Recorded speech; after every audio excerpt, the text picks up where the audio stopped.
Hello friends, তোমাদের সবাইকে জানাই শুভ নববর্ষ।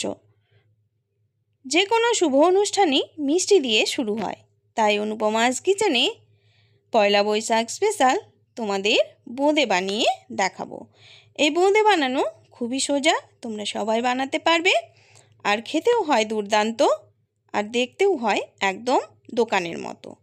তার জন্য দেখো নিয়েছি আমি বেসনে পরিমাণ মতো জল দিয়ে একটা ব্যাটার বানিয়ে নেব। চপ বা বেগুনি করার জন্য যেভাবে আমরা ব্যাটারটা বানাই তার থেকে একটু পাতলা হবে। এই যে দেখো, এই মতো ব্যাটারটা হবে। আর ব্যাটারটা ভালো মতো ফেটিয়ে নিতে হবে। যত ভালো ফেটানো হবে বোঁদেগুলো তত ভালো হবে। আর আমার রেসিপিটি যদি তোমাদের ভালো লাগে, ইউটিউব চ্যানেল থেকে দেখলে চ্যানেলটিকে অবশ্যই সাবস্ক্রাইব করে দিও। আর ফেসবুক পেজ থেকে দেখলে পেজটি ফলো করে পাশে থেকো।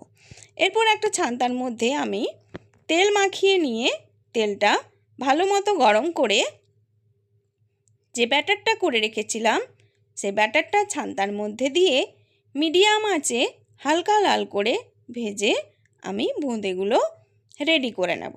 এই যে দেখো, এইভাবে তোমরা বোঁদেগুলো মিডিয়াম আঁচে হালকা লাল করে ভেজে তুলে নিও।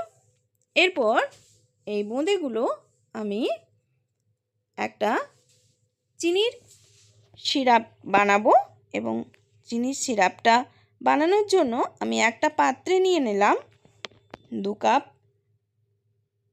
জল আর 3 কাপ চিনি। রেশিওটা ঠিক এই মতো হবে। 3 কাপ চিনির জন্য 2 কাপ জল আর চিনি দিয়ে ভালো মতো ফুটিয়ে একটা চটচটে আমি চিনির সিরাপ বানিয়ে নেব। এরপর ভেজে রাখা বোঁদেগুলো দিয়ে 3 ঘন্টা মতো ঢাকা দিয়ে রেখে দেব।